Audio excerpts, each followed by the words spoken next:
Evil dead rise 2023। तो कहानी शुरू खतरनाक जंगलों को दिखाते हुए होती है, जहाँ पर हम एक अजीब सा घर देखते हैं। उधर उस घर में 3 दोस्त छुट्टियाँ मनाने आए हुए थे। ये घर नहर के किनारे था, जिधर 2 दोस्त तो बैठे बहुत ज्यादा मस्ती कर रहे थे, पर उनकी एक दोस्त घर के अंदर थी जिसका नाम जेसिका था। उसकी हालत बहुत खराब थी। अब जेसिका के पास उसकी दोस्त आती है जो उसके साथ खूब मस्ती कर रही थी और उनसे एक किताब भी पढ़कर सुनाती है। पर न जाने एकदम से जेसिका को क्या हो गया था। वो अपनी अजीब सी आवाज में उस किताब को पढ़ने लगती है। जेसिका की आवाज को सुनकर ऐसा लग रहा था कि जैसे उसके अंदर कोई और बोल रहा हो। उसे उल्टियाँ भी आने लगती है। उसकी आंखों का रंग बदल गया था, जिसके बाद अचानक से वो अपनी दोस्त के बालों की जिल्द को उसके सर से अलग कर देती है और बाहर जाकर अपने दूसरे दोस्त का सर उसके जिस्म से अलग कर देती है। उसने अपने दोनों दोस्तों को मार दिया था। जिसके बाद हम जेसिका को हवा में उड़ता हुआ देखते हैं और उसकी दोस्त जो रोते हुए ये सब देख रही थी। अब तक तो आप लोगों को ये बात समझ नहीं आई होगी कि जेसिका कौन थी और इन तीनों दोस्तों के साथ आखिरकार ऐसा हुआ क्यों था। ये सब जानने के लिए हमारी कहानी एक दिन पीछे जाती है, जहाँ से ये सब कुछ शुरू हुआ था।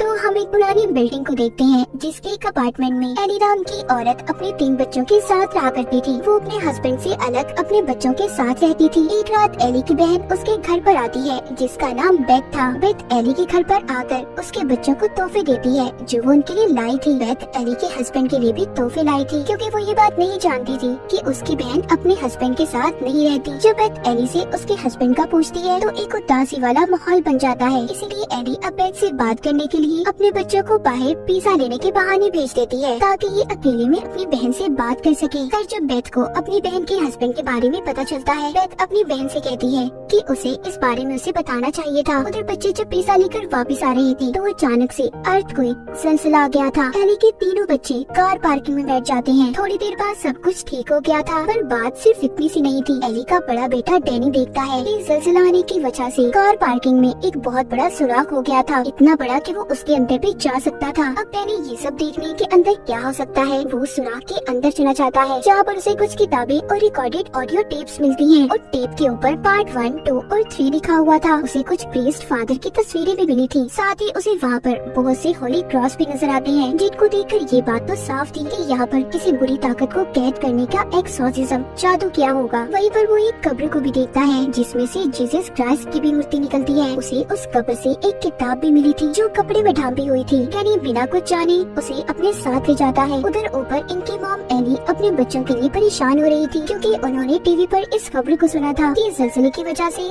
आसपास की बिल्डिंग्स को बहुत नुकसान हुआ है। इसीलिए एली अपने पड़ोस में एक लड़के के पास जाती है, उससे अपने बच्चों को ढूंढने के लिए मदद मांगती है। साथ ही वहाँ पर एक बुजुर्ग लेडी भी थी। मगर थोड़ी ही देर बाद एली के बच्चे लिफ्ट से घर में आ गए थे, जिन्हें देखकर एली बहुत डांटती है और ये भी कहती है कि जब जलजला आए तो लिफ्ट का इस्तेमाल नहीं करना चाहिए। इतना कहकर वो अपना काम करने लॉन्ड्री के लिए कपड़े लेकर लिफ्ट से जाने वाली थी। उधर डैनी उस किताब को और जो ऑडियो टेप्स उसे मिली थी उन्हें लेकर कमरे में चला जाता है। अब वो उस किताब को खोलने की कोशिश कर रहा था, पर वो नहीं खुलती, क्योंकि वो किताब नुकीले दांतों से बंद थी। उस किताब को देखकर ऐसा लग रहा था कि जैसे वो किसी का मुंह हो। तभी उसकी उंगली उन नुकीले दांतों पर लग जाती है, जिससे खून आने लगा था, जो उस किताब पर भी गिरता है। पर हैरान कर देने वाली बात ये थी कि वो किताब उसके खून को अपने अंदर जज्ब कर लेती है और तभी वो किताब खुल भी गई थी। हम देख पाते हैं जिसमें अजीब अजीब तरह की तस्वीरें थी, जैसे कोई किसी पर जादू कर रहा हो। डैनी उस किताब को तो नहीं पढ़ता, पर जो उसे ऑडियो टेप्स मिली थी उन्हें चलाकर सुनने लगता है, जिसमें पहले ऑडियो टेप में एक फादर थे जो बता रहे थे कि हमने अपने साथियों के साथ किताब को जानने की कोशिश की है, जिसमें अजीब तरह के जादू के बारे में बताया गया है। अब अगली बात दूसरी ऑडियो टेप में थी। डैनी जब उसे चलाता है, जिसमें फादर उस किताब के बारे में बता रही थी कि ये किताब उन्हें मिली कहाँ से थी। पर अचानक से वो ऑडियो टेप में से एक डिमोनिक आवाज आने लगती है, जैसे कोई काली ताकत उसमें कैद हो और बाहर आने की कोशिश कर रही हो। डैनी उस टेप को रोकने की कोशिश करता है, पर नहीं रोक पाता। तभी हम देख पाते हैं काली ताकत उस टेप से आजाद होकर लिफ्ट में एली के अंदर आ गई थी, जो आते ही एली की हड्डियों को बुरी तरह से तोड़ देती है और उसे बहुत ही बेरहमी से मार रही थी। डैनी उधर ऑडियो टेप को रोकने की बहुत कोशिश करता है, पर नहीं कर पाता।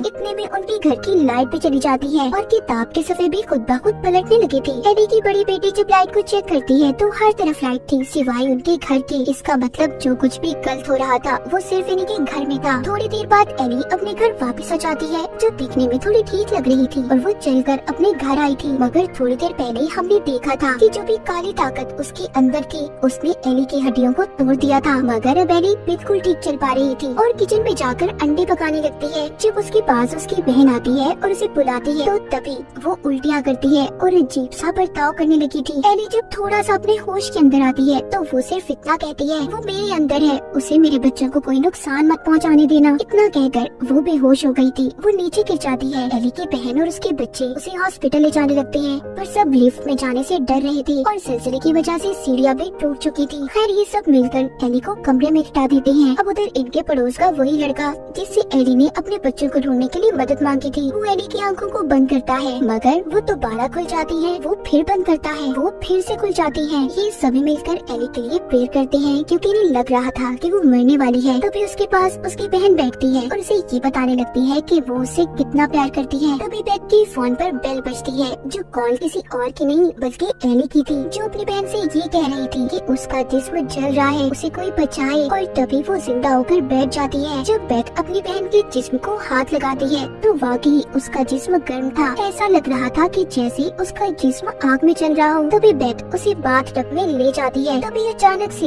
एली पानी से निकलकर दीवार पर चढ़ने लगी थी और इतनी जोर से चीखती है कि सभी उसकी चीख सुनकर बेहोश होने वाले थे। साथ ही साथ बाथ टब में जो पानी था वो भी उबल रहा था। एली एक एक कर सभी पर हमला करती है। वो अपनी बेटी को मारने की कोशिश कर रही थी। तभी उसका बेटा डैनी एली को पीछे करता है क्योंकि वो जानता था कि उसकी मॉम के अंदर कोई काली ताकत आ गई है। यहीं पर एली अपने पड़ोस में रहने वाले लड़के की आँख को भी निकाल देती है और दूसरे पड़ोसी के मुंह में फेंक देती है। इस बात का फायदा उठाकर बेथ अपार्टमेंट के दरवाजों को बंद कर देती है। उसके साथ एली के बच्चे भी थे। अब बेथ एक सुराग से देखती है घर के अंदर जितने भी लोग थे एली ने सबको मार दिया था। बाहर एली की बेटी अपने भाई डैनी से लड़ती है क्योंकि वो भी जान गई थी कि सब कुछ उसी की वजह से हुआ है। उसने टेप रिकॉर्डर को चलाया था और उस जादुई किताब को खोला है। इधर ये सब आपस में लड़ाई कर रही थी। उधर एली अपनी सबसे छोटी बेटी को अपनी बातों में पहला फुसलाकर उससे थोड़ा सा गेट खुलवा लेती है। एली की बड़ी बेटी के साथ भी अब अजीब होने लगा था। उसके चेहरे पर अजीब से निशान आ रहे थे और मुंह से कीड़े निकलते हैं। जब बेथ एली की बड़ी बेटी के पास जाती है तो वो किचन में कांच की टुकड़ी खा रही थी। इसका मतलब वो भी उस काली ताकत के कंट्रोल में थी जिस काली ताकत के कंट्रोल में एली थी। इसका मतलब ये था कि एली की बड़ी बेटी भी उसकी तरह पोसेस्ड हो चुकी थी। वो अपनी आंटी बेथ पर हमला करती है और साथ ही अपनी बहन को मारने की भी कोशिश कर रही थी मगर उसकी छोटी बहन अपनी डॉल को उसके सर पर मारती है और अपने आप को बचा लेती है। अब बेथ को भी डैनी सब बताता है कि ये सब उसी की वजह से हुआ है। अब बेथ सब जानने के बाद डैनी के कमरे में जाती है ताकि वो आखिरी टेप रिकॉर्डर को सुन सके। बेथ हेडफोन लगाकर टेप रिकॉर्डर को सुनने लगती है कि जो भी गलत हो उसी के साथ हो, कोई और उसे ना सुन सके। बेथ जब तीसरी और आखिरी रिकॉर्डिंग को सुनती है तो यहाँ पर अब बेथ को सारी सच्चाई का पता चलता है। असल में ये किताब एक प्रीस्ट फादर को मिली थी और वो इस किताब को पूरा पढ़ना चाहते थे लेकिन फिर चर्च वालों ने फादर को चर्च से निकाल दिया क्योंकि ये एक डिमोनिक किताब थी। ये इंसानी जिल से बनी थी और इस पर इंसानी खून से लिखा हुआ था। इस किताब में हैंदोजक के खतरनाक डीमंस को बुलाने के तरीके थे और इन्हीं सब बातों को वो फादर समझना चाहते थे। अब यही बातें बेथ बैठी रिकॉर्डिंग में सुन रही थी।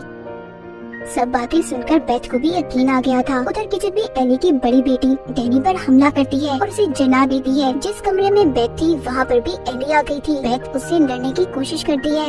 एली यहाँ पर अपने मुंह से ये आवाज निकालती है, मैं जो भी हूँ तुम मुझे आसानी से हरा नहीं सकती। अब बस बेथ और एली की छोटी बेटी ही बची थी। एली अब यहाँ पर बेथ को मारने वाली थी। तभी एली की छोटी बेटी बेथ को कैंची देती है जो बेथ एली के मुंह में डाल देती है जिससे वो कुछ वक्त के लिए रुक गई थी। बेथ गन लेकर दरवाजे को तोड़ने वाली थी। तभी एली जाग जाती है और बेथ गन से एली पर ही गोली चला देती है जो जाकर उसके पाँव पर लगी थी। एली अपनी छोटी बेटी को अपनी मीठी मीठी बातों में फंसाने की कोशिश करती है पर उसकी छोटी बेटी सुनकर ये कहती है, you are not my mom, तुम मेरी मॉम नहीं हो। अब वहाँ पर एक एक कर जो लोग एली ने मारे थे वो जिंदा होने लगते हैं और ये कहते हैं कि शाम तक कोई भी नहीं बचेगा। यहाँ से बेथ और एली की छोटी बेटी के पास भागने के अलावा कोई और रास्ता नहीं था पर जो लिफ्ट थी वो बंद थी और दरवाजा भी बंद था। उस लिफ्ट के अंदर चाबियां फंसी हुई थी, क्योंकि जब एली पोजेस्ड हुई थी तो उसके हाथ में ये चाबियां थी। एली की बेटी अब चालाकी से उस लिफ्ट को चलाकर चाबियां निकाल लेती है और लिफ्ट भी चलने लगी थी। मगर हम देख पाते हैं कि एली की बड़ी बेटी और डैनी,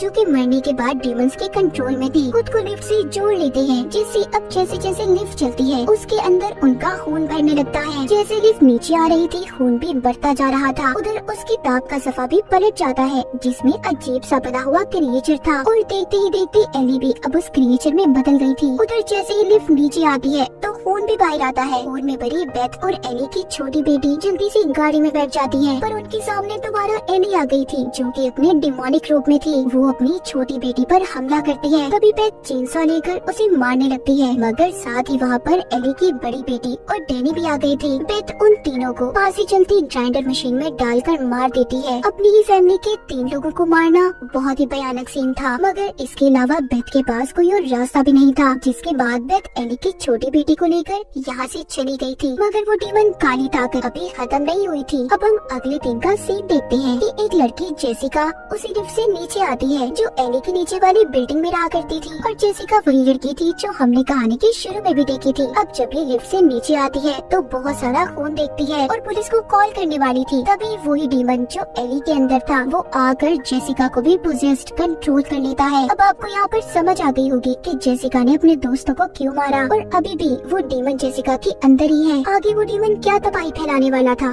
कोई नहीं जानता। और इसी के साथ इविल डेड राइज की ये कहानी यहीं पर खत्म हो जाती है।